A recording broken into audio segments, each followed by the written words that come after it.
जय हिंद साथियों, एक बार पुनः आपका स्वागत है आपके अपने यूट्यूब चैनल वीआईपी टेक्नो में। साथी एक ये मेरा छोटा सा यूट्यूब चैनल है, ठीक है, जिसके माध्यम से आपको वीडियो प्रोवाइड कराया जा रहा है।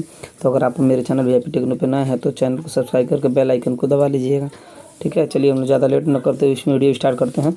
और आज की वीडियो में पहला क्वेश्चन जो है ये आपको बता दें कि ये जो यूपीपीईटी का पेपर होना है 15-16 अक्टूबर को, उसी का प्रैक्टिस सेट का 7वां नंबर है, ठीक है, 7वें नंबर का प्रैक्टिस सेट है। तो चलिए वीडियो स्टार्ट करते हैं। 1 नंबर का क्वेश्चन है, निम्नलिखित में से किस मृतकों का टीला नाम से जाना जाता है? तो ऑप्शन है ए हड़प्पा, बी है मोहनजोदड़ो, सी कालीबंगा, डी है बनमाली। तो इसका जो सही आंसर है वो है बी मोहनजोदड़ो को मृतकों का टीला कहा जाता था, ठीक है, कहा जाता है। आपका अगला क्वेश्चन है 2 नंबर का, ऋग्वेद का प्रमुख देवता कौन है? तो ऋग्वेद का जो प्रमुख देवता है, ठीक है, वो आपके हैं अग्नि। इस ऑप्शन के हिसाब से मारुति, अग्नि, शक्ति और वरुण के हिसाब से इसमें अग्नि है, ठीक है। लेकिन जो ऋग्वेद का प्रमुख देवता अग्नि है, इसके लिए जानते हैं जो ऋग्वेद है उसमें 200 सूक्त समर्पित हैं, ठीक है। चूँकि सर्वाधिक प्रमुख देवता इंद्र हैं, लेकिन इस ऑप्शन में नहीं है। और इंद्र के लिए ऋग्वेद में 250 सूक्त समर्पित हैं, ठीक है। तो अग्नि के लिए 200, इंद्र के लिए 250 सूक्त। तो इस ऑप्शन के हिसाब से बी आपका ऑप्शन सही है। चलिए तीसरे नंबर क्वेश्चन पे हम लोग चलते हैं। तीसरे नंबर क्वेश्चन पे, तीसरा नंबर आपका क्वेश्चन है, महावीर का जन्म कहाँ हुआ था? तो ए सारनाथ, बी लुम्बिनी, सी कुंडलग्राम वैशाली और डी है नालंदा। तो जो महावीर स्वामी थे उनका जन्म हुआ था आपका कुंडलग्राम वैशाली में, ठीक है। महावीर स्वामी का जन्म 599 ईसा पूर्व में हुआ था, ठीक है, लगभग 599 ईसा पूर्व में वैशाली के निकट कुंडलग्राम में हुआ था। चलिए नेक्स्ट क्वेश्चन हम लोग देखते हैं 4 नंबर, कि दीवाने खैरात नामक एक अलग विभाग की स्थापना किसने की? तो दीवाने खैरात नामक अलग विभाग की जो स्थापना की वो आपका था फिरोज तुगलक। जो फिरोज तुगलक था तो उसने दीवाने खैरात यानी कि दान विभाग, दीवाने खैरात का मतलब दान विभाग की स्थापना अलग से की थी, ठीक है। दान विभाग, वो विभाग केवल दान पुण्य का हिसाब रखता था कि कहाँ कितना दान किया गया है, ठीक है। 5 नंबर क्वेश्चन हम लोग देखते हैं। 5 नंबर का आपका क्वेश्चन है, 5 नंबर क्वेश्चन है कि सूची 1 का सूची 2 से मिलान कीजिए तथा सूचियों के नीचे दिए गए संकेतों से उसके सही उत्तर का चयन कीजिए। ये है बाबर, और देखिए बाबर, अकबर, जहांगीर और शाहजहाँ, ABCD है। और 1 2 3 नंबर ऐसे लाहौर, आगरा, काबुल और सिकंदर। तो ये सम्राट है, इसका मकबरा है, ठीक है। सूची 1 में सम्राट और सूची 2 में मकबरा। तो जो बाबर का जो मकबरा है वो कहाँ है? तो काबुल में है। अकबर का सिकंदरा में है, ठीक है। जहांगीर का जो है आपका लाहौर में है और शाहजहाँ का आगरा में है। तो सही ऑप्शन होगा आपका 3 4 1 2। चलिए देखते हैं 3 4 1 2 कहाँ पे? 3 4 1 2। तो जो 3 4 1 2 आपका है वो है यहाँ पे, ठीक है। तो आपका सी ऑप्शन सही है, ठीक है। चलिए नेक्स्ट क्वेश्चन पे हम लोग चलते हैं। नेक्स्ट क्वेश्चन है वो 6 नंबर का, कि वो सम्राट, वो अंग्रेज जिसने सम्राट जहांगीर के दरबार में आकर भेंट किया। तो जो वो सम्राट कौन था? तो सर थॉमस रो था, ठीक है। सर थॉमस रो जो था वो क्या थी, इंग्लैंड के जो राजा थे जेम्स प्रथम का दूत था। और 1615 ईस्वी में सूरत पहुंचा था वो, 1615 ईस्वी में सूरत पहुंचा था। और 1616 में वह अंग्रेज थे, 1616 में वो अजमेर में जहांगीर के दरबार में उपस्थित होकर उनसे मिला था, ठीक है। तो 1616 में वो भारत आया था और 1616 में अजमेर जाके वो जहांगीर के दरबार में उपस्थित होकर जहांगीर से मिला था। और सर थॉमस रो कौन था? इंग्लैंड के राजा जेम्स प्रथम का दूत था, ठीक है। चलिए नेक्स्ट क्वेश्चन हम लोग देखते हैं 7 नंबर का। 7 नंबर क्वेश्चन है, अवध के अंतिम नवाब कौन थे? तो अवध के जो अंतिम नवाब थे तो वो थे वाजिद अली शाह, ठीक है। अवध के अंतिम नवाब थे वो कौन थे? वाजिद अली शाह। तो 1856 ईस्वी में क्या हुआ था कि डलहौजी ने कुशासन, राज्य हड़पने की नीति लगाकर अवध को ब्रिटिश राज्य में सम्मिलित कर लिया था, ठीक है। उस समय अवध का जो नवाब था वो वाजिद अली शाह था। वाजिद अली शाह अवध के अंतिम नवाब भी थे। कोई बार पूछता अवध के अंतिम नवाब, तो ये पूछा तो वाजिद अली शाह। और किसने अवध को अंग्रेजी साम्राज्य में मिलाया? तो वो था डलहौजी। समय क्या था, टाइम पूछे तो 1856 में, ठीक है। और 1857 में स्वतंत्रता सैनिक विद्रोह हुआ था, जिसे प्रथम स्वतंत्रता का संग्राम भी कहा जाता है भारत का, ठीक है। नेक्स्ट क्वेश्चन देखते हैं 8 नंबर का, 8 नंबर क्वेश्चन हम लोग देखते हैं कि 8 नंबर क्वेश्चन कि मेरे शरीर पर पड़ी एक एक लाठी की चोट ब्रिटिश साम्राज्य के ताबूत की एक एक कील सिद्ध होगी, किस नेता ने कहा था? तो ये कहा था किसने? लाला लाजपत राय ने। ठीक है, लाठी चार्ज किया गया था लाला लाजपत राय पे, तब उन्होंने कहा था। ठीक है, और लाहौर में जब साइमन कमीशन विरोधी जुलूस का नेतृत्व करते हुए लाला लाजपत राय पे लाठी चार्ज कर दिया गया था, तो वो बहुत गंभीर रूप से घायल हो गए थे। तो घायल होने के बाद उन्होंने ये वाक्य कहा था कि मेरे शरीर पर पड़ी एक एक लाठी की चोट ब्रिटिश साम्राज्य के ताबूत की एक एक कील सिद्ध हुई। ठीक है, तो लाला लाजपत राय। ठीक है, नेक्स्ट 8 नंबर क्वेश्चन हम लोग देखते हैं। स्वतंत्रता प्राप्ति 9 नंबर क्वेश्चन आता है। स्वतंत्रता प्राप्ति के समय भारतीय राष्ट्रीय कांग्रेस का अध्यक्ष कौन था? तो स्वतंत्रता प्राप्ति के समय भारतीय राष्ट्रीय कांग्रेस के जो अध्यक्ष थे वो JB कृपलानी। ठीक है, JB कृपलानी थे। ठीक है, 1947 में भारत को स्वतंत्रता मिली थी और JB कृपलानी उस समय क्या थे? राष्ट्रीय कांग्रेस के अध्यक्ष थे। ठीक है, और कब बने थे? तो 1946 में जो मेरठ अधिवेशन हुआ था, जो मेरठ में कांग्रेस का अधिवेशन था, तो वहाँ पे उन अध्यक्ष निर्वाचित किए गए थे JB कृपलानी। ठीक है, चलिए नेक्स्ट क्वेश्चन आप की बात करें 10 नंबर क्वेश्चन का। तो कर्जन ने भारत का विभाजन कब किया? तो जो कर्जन था, लॉर्ड कर्जन, उसने भारत का विभाजन 1905 में किया। ठीक है, 1905 में। और देखिए 20 जुलाई 1905 को तो उसने घोषणा की कि बंगाल का विभाजन होगा। ठीक है, उसकी घोषणा कर दी। 7 अगस्त 1905 को कलकत्ता के टाउन हॉल में उसके विरोध में जो क्या हुआ, स्वदेशी आंदोलन की घोषणा हुई। और 16 अक्टूबर 1905 को बंगाल का विभाजन हुआ। यानी कि 20 जुलाई 1905 को घोषणा हुई। ठीक है, और 16 अक्टूबर 1905 को बंगाल का विभाजन हुआ। तो 16 अक्टूबर 1905 को बंगाल का विभाजन हुआ। उसकी घोषणा कब हुई? तो घोषणा हुई थी 20 जुलाई को। ठीक है, चलिए नेक्स्ट क्वेश्चन 11 नंबर में क्वेश्चन देख लेते हैं कि 11 नंबर का क्वेश्चन है, पाक जल संधि भारत को किस देश से अलग करती है?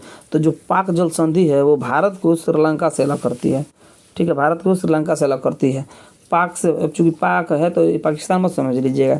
पाक जल संधि भारत को श्रीलंका से अलग करती है। ठीक है, 12 नंबर आपका क्वेश्चन है 12 नंबर का कि उज्जैन किस नदी के तट पर बसा है या स्थित है? तो उज्जैन जो है वो शिप्रा नदी के तट पे स्थित है। ठीक है, उज्जैन जो है वो शिप्रा नदी के तट पर स्थित है और प्रत्येक 12वें वर्ष वहाँ पे महाकुंभ का आयोजन होता है। ठीक है, चलिए 13 नंबर क्वेश्चन आपका है। 13 नंबर क्वेश्चन कि जिम कॉर्बेट राष्ट्रीय उद्यान भारत के किस राज्य में स्थित है? तो जिम कॉर्बेट राष्ट्रीय उद्यान जो है भारत के उत्तराखंड राज्य में स्थित है। ठीक, इसका ये ऑप्शन सही है। चलिए आगे हम लोग बढ़ते हैं। आपका 14 नंबर क्वेश्चन है, एम्स्टर्डम की राजधानी है। एम्स्टर्डम की राजधानी है तो ए है आपका यूनाइटेड अरब अमीरात, बी है नीदरलैंड, सी को दक्षिण कोरिया, डी है इटली। तो जो एम्स्टर्डम है उसकी राजधानी है नीदरलैंड। ठीक है, नीदरलैंड उसकी राजधानी है। अब बात करें हम यूनाइटेड अरब अमीरात की, तो इसकी आबू धाबी है। और दक्षिण कोरिया जो है, ठीक है, दक्षिण कोरिया, तो जो दक्षिण कोरिया है उसकी राजधानी सियोल है। सियोल, ठीक, सियोल। और जो इटली है इसकी राजधानी रोम है। इटली की राजधानी रोम है। ठीक है, तो एम्स्टर्डम कहाँ की राजधानी? तो नीदरलैंड की राजधानी है। चलिए आगे हम लोग देखते हैं 15 नंबर क्वेश्चन। तो 15 नंबर आपका क्वेश्चन है कि कौन से पर्वत एशिया को यूरोप से अलग करते हैं? तो जो पर्वत हैं एशिया को यूरोप से जो अलग करते हैं वो पर्वत है आपका यूराल। ठीक है, यूराल पर्वत श्रेणी जो एशिया को यूरोप से अलग करता है। नेक्स्ट 16 नंबर हम लोग क्वेश्चन देखते हैं। 16 नंबर क्वेश्चन आपका है कि जीएसटी काउंसिल की अध्यक्षता कौन करता है? ए आरबीआई गवर्नर, बी सेबी के अध्यक्ष, सी प्रधानमंत्री और डी केंद्रीय वित्त मंत्री। तो जो आपका जीएसटी काउंसिल है उसकी अध्यक्षता केंद्रीय वित्त मंत्री करते हैं। ठीक है, केंद्रीय वित्त मंत्री जो है वो जीएसटी काउंसिल की अध्यक्षता करता है। ठीक है, चलिए 17 नंबर हम लोग क्वेश्चन देख लेते हैं। 17 नंबर क्वेश्चन कि वाणिज्यिक बैंकों का राष्ट्रीयकरण कब हुआ? तो जो वाणिज्यिक बैंक है उनका राष्ट्रीयकरण जो हुआ 1969 में हुआ। ठीक है, 1969 1969 में हुआ। अगला हम लोग क्वेश्चन देखते हैं 18 नंबर का क्वेश्चन। 18 नंबर आपका क्वेश्चन है कि CRR का संक्षिप्त रूप क्या है। तो CRR जो होता है उसका संक्षिप्त रूप होता है कैश रिजर्व रेशियो। ठीक है, कैश रिजर्व रेशियो यानी कि नगद आरक्षित भुगतान। तो इसका कौन सा ऑप्शन सही होगा? नगद आरक्षित भुगतान, कैश रिजर्व रेशियो। ठीक है, नगद आरक्षित भुगतान, इसका बी ऑप्शन सही हो जाएगा। फिर नेक्स्ट 19 नंबर जो क्वेश्चन है, प्रधानमंत्री जन धन योजना की शुरुआत किस वर्ष की गई। तो देखिए, प्रधानमंत्री जन धन योजना की शुरुआत आपको जब भारत के प्रधानमंत्री नरेंद्र मोदी हुए 2014 में, तभी उन्होंने प्रधानमंत्री जन धन योजना की शुरुआत की थी। ठीक है, और इसकी घोषणा वो 15 अगस्त को किए थे, 15 अगस्त 2014 को। ठीक है, लेकिन इसके जो शुभारंभ था वो 28 अगस्त 2014 को हुआ। 15 अगस्त 2014 को शुरुआत किए थे, लेकिन 28 अगस्त 2014 को इसकी शुरुआत हुई। तो इसका सही आंसर ऑप्शन के हिसाब से 2014 हो जाएगा। ठीक है, लेकिन 28 अगस्त 2014 को इसकी शुरुआत हुई और घोषणा हुई थी 15 अगस्त 2014 को। ठीक है, चलिए आगे हम लोग बढ़ते हैं और देखते हैं। अब नेक्स्ट हम लोग 20 नंबर आपका क्वेश्चन देखते हैं। यहाँ पे आर्थिक कार्यों के क्षेत्र मुख्यतः कितने भागों में बटे होते हैं। तो आर्थिक कार्यों के क्षेत्र मुख्यतः जो होते हैं आपके 3 भागों में बटे होते हैं। ठीक है, 3 भागों में बटे होते हैं। ठीक है, प्राथमिक क्षेत्र, द्वितीयक तथा तृतीयक क्षेत्र। ठीक है, वर्तमान में भारत में क्या है, तृतीय क्षेत्र की हिस्सेदारी सर्वाधिक है।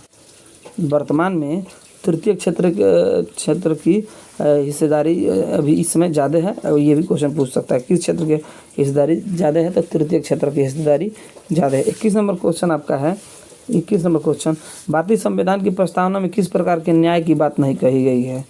तो ये है लोकतांत्रिक, बी है सामाजिक, सी है आर्थिक और डी है राजनीतिक।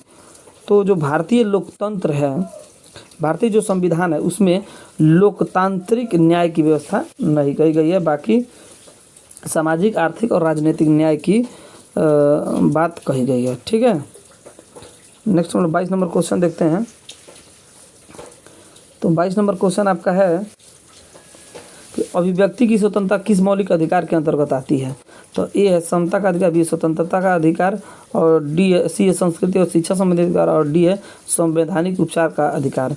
तो देखिए, जो अभिव्यक्ति की स्वतंत्रता है वो स्वतंत्रता का अधिकार के अंतर्गत आती है।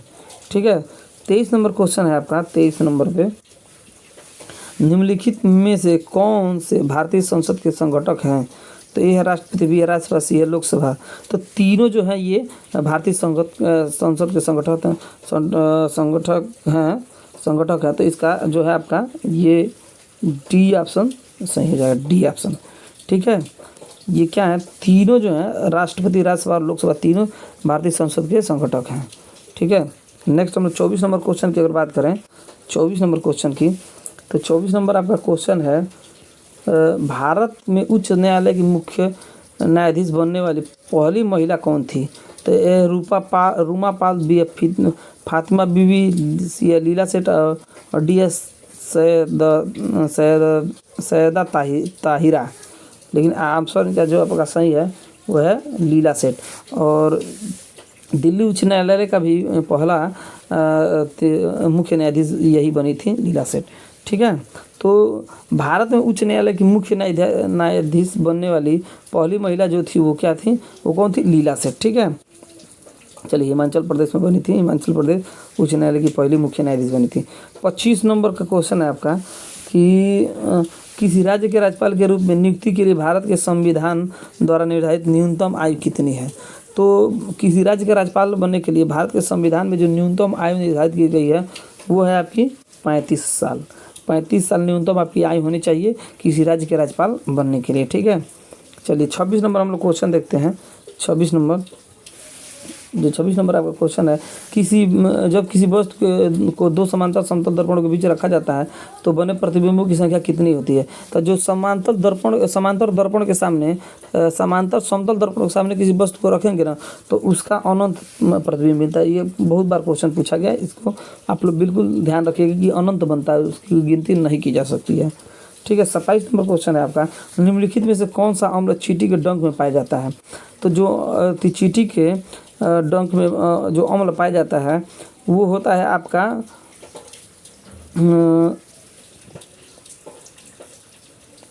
मेथोनेइक अम्ल। ठीक है, ये आपका ऑप्शन सही है, मेथोनेइक अम्ल। ठीक, और मेथोनेइक अम्ल को ही फार्मिक अम्ल भी कहा जाता है।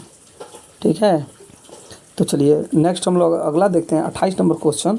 28 नंबर क्वेश्चन आपका है, 28 नंबर, निम्नलिखित में किस अम्ल को अम्लों का राजा कहा जाता है।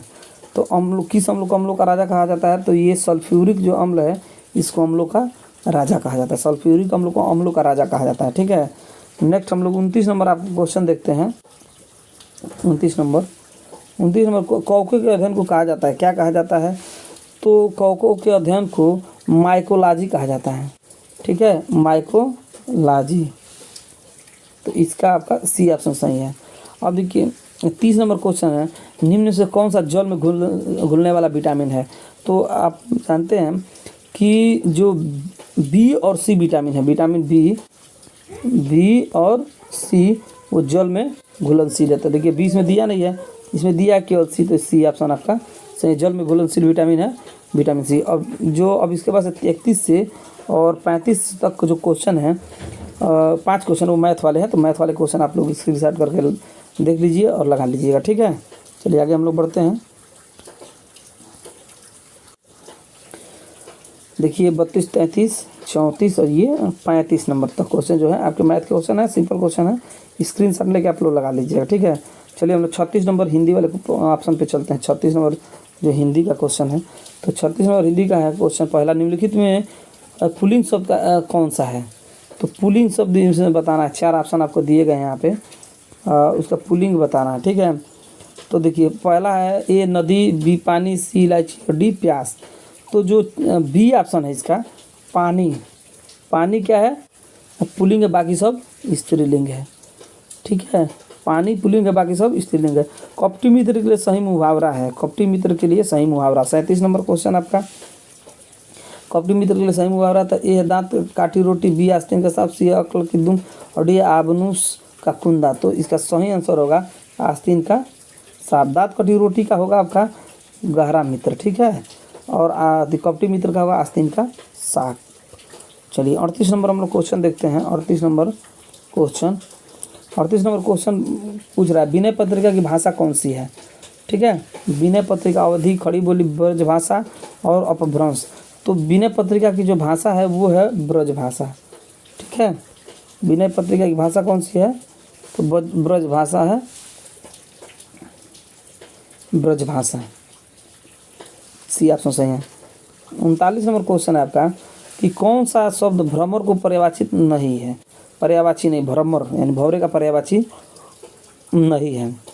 ठीक है, ए है सलभ, बी है चंचरी, सी है सिलीमुख और डी है मिलिंद। तो जो भंवर का पर्यायवाची नहीं है वो आपका है सलभ। सलभ भंवर का पर्यायवाची नहीं, बाकी सब भंवर के पर्यायवाची हैं। नेक्स्ट हम लोग चलते हैं 40 नंबर क्वेश्चन पे। 40 नंबर क्वेश्चन आपका, निम्नलिखित में से शुद्ध वाक्य है, शुद्ध वाक्य क्या है। तो ये अब सभी आप पढ़िए, कृष्ण के अनेकों नाम है, भगवान कृष्ण के अनेकों नाम का उल्लेख मिलता है, श्री कृष्ण को अनेकों नामों से पुकारा जाता है, और डी है श्री कृष्ण के अनेक नाम है। तो ये आपका ऑप्शन सही है, श्री कृष्ण के अनेक नाम है, यही शुद्ध है। ठीक है, शुद्ध वाक्य यही है। अब देखिए इसके बाद से इंग्लिश का पैराग्राफ देगा, इससे 3 क्वेश्चन पूछेंगे और 2 एंटोनिमस और सिनोनिमस पूछेंगे। तो चलिए उसको भी हम लोग को नहीं डिस्कस करना है।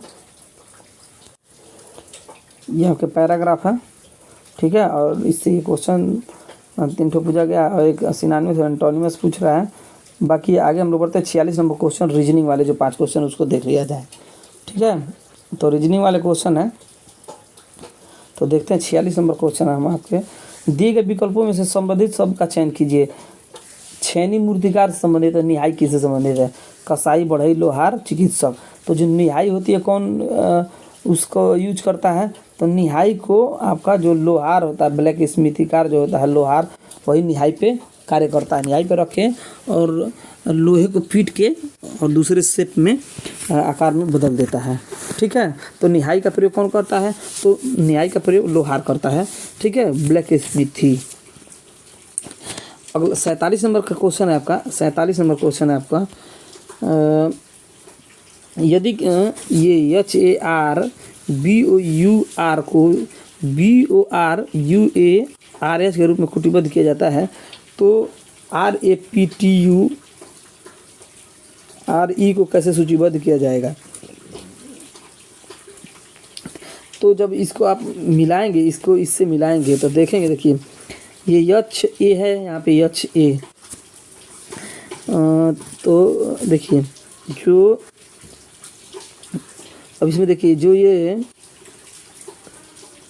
यहाँ पे जो BO है, BO, ठीक, ये वाला पोर्शन ये आपका शुरू में चला गया है, यानी कि किस स्थान पे 1 2 3 चौथा पांचवा ए पर चला गया है।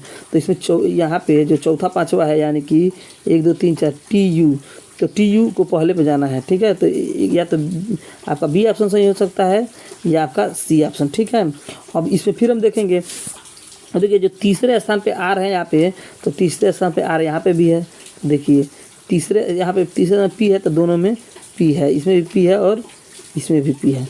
ठीक है, अब देखिए जो चौथे स्थान पे U और A आ रहा है, U और A, तो U कहाँ से आ रहा है? यहाँ अंतिम एक से, तो अंतिम एक पे यहाँ पे R है तो उसके बाद से आना चाहिए R। देखिए यहाँ पे R नहीं आया, यहाँ पे आ गया है R। ठीक है, यहाँ पे देखिए जो यहाँ पे चौथे R के बाद से U आया है ना, तो U यहाँ पे कहाँ पे था? तो R लास्ट के पहले था U, तो लास्ट के पहले यहाँ पे R है, यहाँ पे R है, तो R कहाँ गया? यहाँ पे आ गया। ठीक है, यहाँ पे R आ गया, तो आपका ये B ऑप्शन सही है। ठीक है, B ऑप्शन सही है। ठीक, मिला लीजिएगा, B ऑप्शन आपका सही है। 48 नंबर क्वेश्चन है आपका।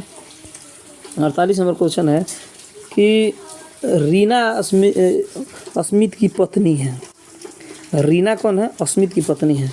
ठीक है, देखिए स्मिथ ये हमारी स्मिथ है और इसकी पत्नी कौन सी है? रीना है। ठीक है, RI कर लीजिए, रीना स्मिथ की पत्नी है।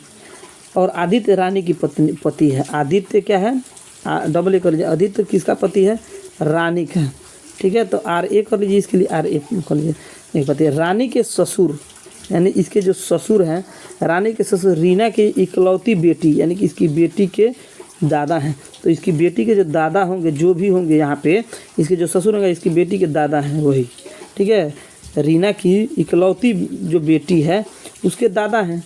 ठीक, वही आदमी, तो यानी कि दादा हैं, यानी कि इन दोनों के पिता हैं, यानी कि दोनों भाई हैं लोग। ठीक है, तो अस्मित का आदित्य से, जो अस्मित है उसका आदित्य से क्या संबंध है? तो क्या संबंध हो जाएगा? तब भाई हो जाएगा। ठीक है, भाई, एक बार आप लोग भी समझिएगा, भाई हो जाएगा। ठीक है, 48 नंबर क्वेश्चन आपका कंप्लीट हो गया। 49 नंबर आपका क्वेश्चन अब आ गया। 49 नंबर क्वेश्चन क्या है? यदि 5 जनवरी 2011 को बृहस्पतिवार था तो 1 जनवरी 2013 को सप्ताह का कौन सा दिन होगा?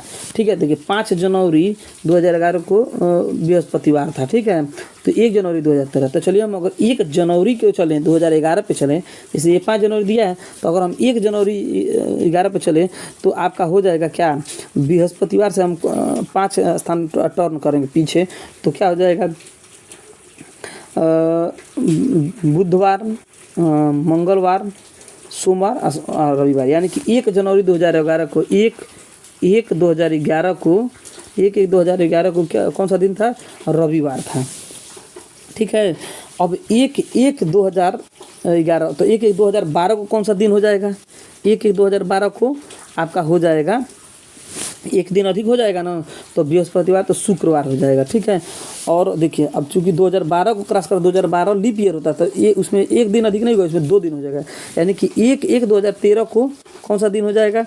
तो देखिए अभी तो 1/1/2012 को आपका हुआ है, 1/1/2012 को आपका हो गया है बृहस्पतिवार के बाद से शुक्रवार।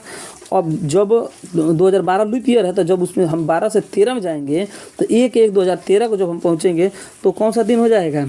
तो हो जाएगा 2 स्थान आगे बढ़ेगा, तब 1 स्थान आगे नहीं बढ़ेगा, क्योंकि लीप ईयर है तो लीप ईयर में 2 दिन एक्स्ट्रा हो जाता है। ठीक है, तो शुक्रवार के बाद शनिवार और क्या हो जाएगा, शनिवार रविवार आ जाएगा। ठीक है, अब रविवार के बाद से रविवार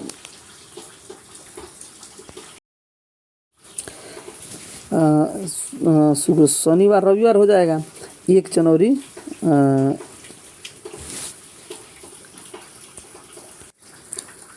1 जनवरी 2012 को सोमवार, और 1 जनवरी 2013 को तब हो जाएगा 2, अब चूँकि 2012 लीप ईयर था तो 2 दिन आगे बढ़ेगा, तो सोमवार के मंगल बुधवार, तो आपका हो जाएगा बुधवार। ठीक है, तो 1 जनवरी 2013 को कौन सा दिन, 1 जनवरी 2013 को हो जाएगा आपका बुधवार। ठीक है, बुधवार होगा, ये आपका ऑप्शन सही है, बुधवार। चलिए नेक्स्ट हम लोग क्वेश्चन देखते हैं 50 नंबर का। 4 शब्द दिए गए जिनमें से 3 किसी न किसी तरह समान है और 1 असमान है, उस असमान शब्द का चयन करें। तो वीवर, अंधा, गूंगा, बहरा। तो देखिए अंधा, गूंगा, बहरा विकलांगता की प्रकृति है, फिजिकल विकलांग है। ठीक है, बाकी जो वीवर है ये इनसे क्या है, भिन्न है। तो 50 नंबर का ये ऑप्शन सही हो जाएगा। ठीक है, चलिए 51 नंबर क्वेश्चन की हम लोग बात करें, 51 नंबर क्वेश्चन की, तो 51 नंबर क्वेश्चन आपका है 51 नंबर कि संयुक्त अरब अमीरात, ये अब करंट के क्वेश्चन आ गए। संयुक्त अरब अमीरात यूएई व्यापक आर्थिक भागीदारी समझौता CEPA किस तिथि से आधिकारिक रूप से लागू हो गया है? तो इसका सही आंसर है आपका 1 मई 2022 से लागू हो गया है। ठीक है, 52 नंबर क्वेश्चन है, देश के पहले अनाज आधारित इथेनॉल संयंत्र की स्थापना कहाँ की गई है? तो ये की गई आपके पूर्णिया में। ठीक है, पूर्णिया, देश के पहले अनाज आधारित इथेनॉल संयंत्र की जो स्थापना की गई वो पूर्णिया में की गई है। ठीक है, पूर्णिया बिहार में है। नेक्स्ट हम लोग 53 नंबर क्वेश्चन देखेंगे। तो 53 नंबर आपका क्वेश्चन है, फरवरी 2022 में भारतीय प्रतिभूति एवं विनिमय बोर्ड सेबी ने किसकी अध्यक्षता में वैकल्पिक निवेश नीति पर सलाहकार समिति का पुनर्गठन किया है? ठीक है, तो ये आपके हैं, आपका आंसर है ये NR न्यायमूर्ति, NR न्यायमूर्ति। ठीक है, इसका सही आंसर है।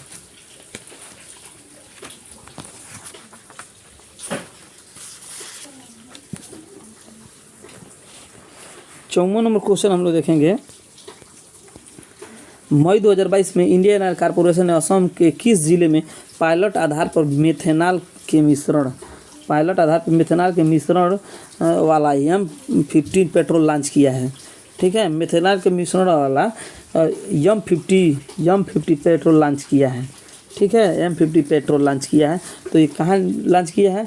देखिए ये लॉन्च किया है, ठीक है, असम में लॉन्च किया, ये तो क्वेश्चन में बता दिया है। और किस जिले में लॉन्च किया है? तो ये लॉन्च किया है तिनसुकिया जिले में। ठीक है, तिनसुकिया जिला।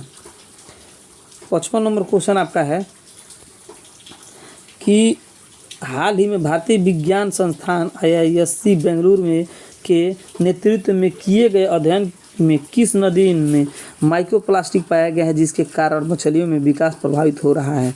तो ये किस नदी में पाया गया है? माइक्रोप्लास्टिक किस नदी में पाया गया है? देखिए माइक्रोप्लास्टिक पाया गया है। ठीक है, किस नदी में पाया गया है? तो ये है, ये कावेरी नदी में आपका पाया गया है। ठीक है, जिससे मछलियों के विकास में प्रभाव पड़ रहा है।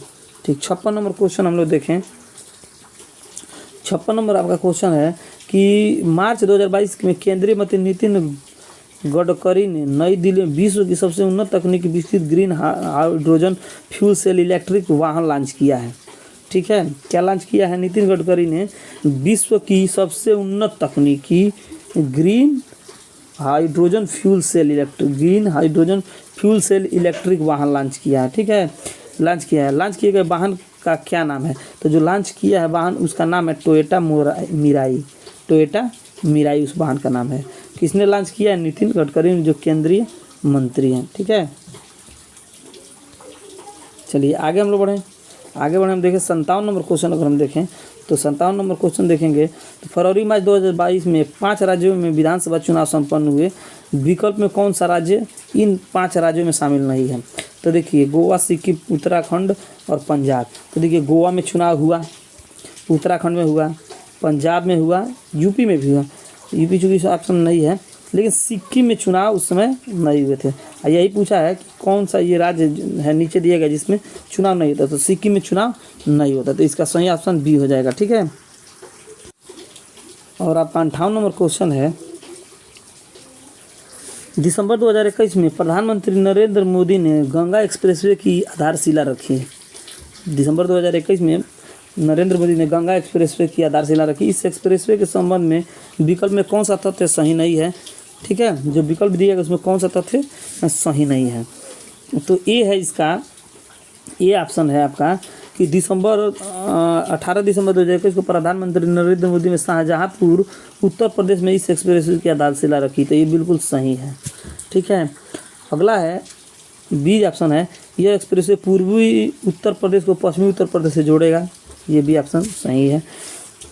तीसरा है सी नंबर पे, इस एक्सप्रेसवे की लंबाई 593.947 किलोमीटर लगभग 594 किलोमीटर लगभग है, तो ये भी ऑप्शन आपका सही है। ठीक है, कौन सा सही नहीं है? तो ये डी ऑप्शन, यह एक्सप्रेसवे मेरठ जिले के बीरमती गांव से शुरू होकर वाराणसी जिले के समनपुर गांव में समाप्त होगा, ये ऑप्शन इसका सही नहीं है। ठीक है, मेरठ से स्टार्ट होगा लेकिन वाराणसी ना जाके ये प्रयागराज में जाएगा। ठीक है, तो ये ऑप्शन सही नहीं है। 59 नंबर हम लोग क्वेश्चन देखें, तो 59 नंबर क्वेश्चन आपका है, 59 नंबर क्वेश्चन कि अगस्त 2021 में राष्ट्रपति से मंजूरी मिलने के बाद 127वें संविधान संशोधन विधेयक 2021 को किस अधिनियम के रूप में सूचित किया, किस अधिनियम के रूप में अधिसूचित किया गया है? ठीक है, अगस्त 2021 में राष्ट्रपति से मंजूरी मिलने के बाद 127वें संविधान संशोधन विधेयक 127वें संविधान संशोधन विधेयक 2021 को किस अधिनियम के रूप में अधिसूचित किया गया है? तो किस अधिनियम के रूप में अनुसूचित किया गया है? तो इसका सही आंसर है 105वां संशोधन अधिनियम 2021, 105वां संशोधन अधिनियम 2021। ठीक है, इसका सी ऑप्शन सही है। चलिए आगे हम लोग बढ़ते हैं 60 नंबर क्वेश्चन पे। तो 60 नंबर क्वेश्चन है आपका कि नवंबर 2021 में कौन स्वीडन की पहली महिला प्रधानमंत्री चुनी गई हैं? तो जो प्रधानमंत्री चुनी गई हैं स्वीडन की नवंबर 2021 में पहली महिला प्रधानमंत्री चुनी गई हैं स्वीडन में, वो है आपकी मैग्डालेना एंडरसन जो है वो स्वीडन की पहली महिला प्रधानमंत्री चुनी गई हैं नवंबर 2021 में। ठीक है, नेक्स्ट क्वेश्चन आपका 61 नंबर क्वेश्चन है, हरिप्रसाद चौरसिया खाली स्थान क्या बजाने के लिए जाने जाते हैं? तो हरिप्रसाद जो चौरसिया हैं वो जो आपके यहाँ बांसुरी बजाने के लिए जाने जाते हैं, बांसुरी बजाने के लिए हरिप्रसाद चौरसिया को जाना जाता है। 62 नंबर क्वेश्चन हम लोग देखेंगे। 62 नंबर क्वेश्चन है आपका, द्वीप क्षेत्रों सहित भारत के समुद्री तट की अनुमानित लंबाई कितनी है? तो जो द्वीप क्षेत्रों से भारत की तटवर्ती समुद्री तट यानी तटवर्ती क्षेत्रों की अनुमानित लंबाई जो है वो है आपका 7,516.6 किलोमीटर। ठीक है, 7,516.6 किलोमीटर है कुल तटवर्तीय लंबाई। ठीक है, द्वीप समूह को लेके, द्वीप क्षेत्र को लेके। ठीक है, 63 नंबर जो क्वेश्चन है आपका, 63 नंबर क्वेश्चन वो है, निम्नलिखित में से कौन सा देश आसियान का सदस्य नहीं है? तो देखिए कंबोडिया, लाओस और फिलीपींस जो है आसियान का सदस्य है। चीन जो है आसियान का सदस्य नहीं है, चीन आसियान देश का सदस्य नहीं है। ठीक है, 64 नंबर क्वेश्चन है आपका, 64 नंबर क्वेश्चन है कि BC राय पुरस्कार किस क्षेत्र में दिया जाता है? ठीक है, BC राय पुरस्कार किस क्षेत्र में दिया जाता है? तो यह संगीत, बी है पत्रकारिता, सी है चिकित्सा, डी है पर्यावरण। तो जो BC राय पुरस्कार है वो चिकित्सा के क्षेत्र में दिया जाता है, उत्कृष्ट योगदान के लिए, चिकित्सा के क्षेत्र में उत्कृष्ट योगदान के लिए ये BC राय पुरस्कार दिया जाता है। चलिए 65 नंबर क्वेश्चन की अगर हम लोग बात करें तो 65 नंबर क्वेश्चन है, दुनिया में निम्नलिखित में से दुनिया का सबसे छोटा पक्षी कौन सा है? तो ये सिंपल क्वेश्चन है कि बी हमिंग बर्ड्स जो है वो दुनिया का सबसे छोटा पक्षी है। ठीक है, 66 नंबर आपका क्वेश्चन है, धनपत राय श्रीवास्तव किस नाम से मशहूर हैं? तो जो धनपत राय श्रीवास्तव है वो जिस नाम से मशहूर है वो प्रेमचंद्र के नाम से मशहूर है। कौन? धनपत राय श्रीवास्तव।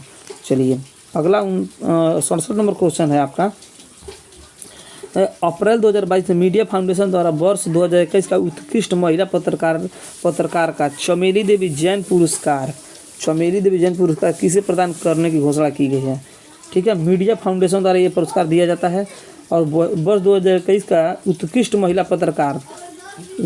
पुरस्कार का नाम क्या है? चमेली देवी जैन पुरस्कार। उसको किसे देने की घोषणा की गई है? तो घोषणा की गई है किसको देने की? तो है आपकी आरिफा जौहरी।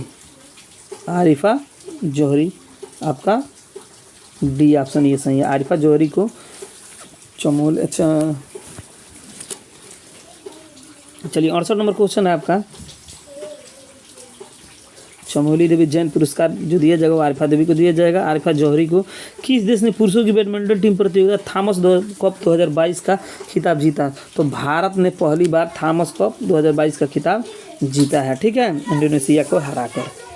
चलिए अगला क्वेश्चन 69 नंबर जो है आपका 69 नंबर क्वेश्चन है कि crunch time Narendra Modi national security crisis, ये crunch time Narendra Modi international security crisis नामक पुस्तक किसने लिखी है?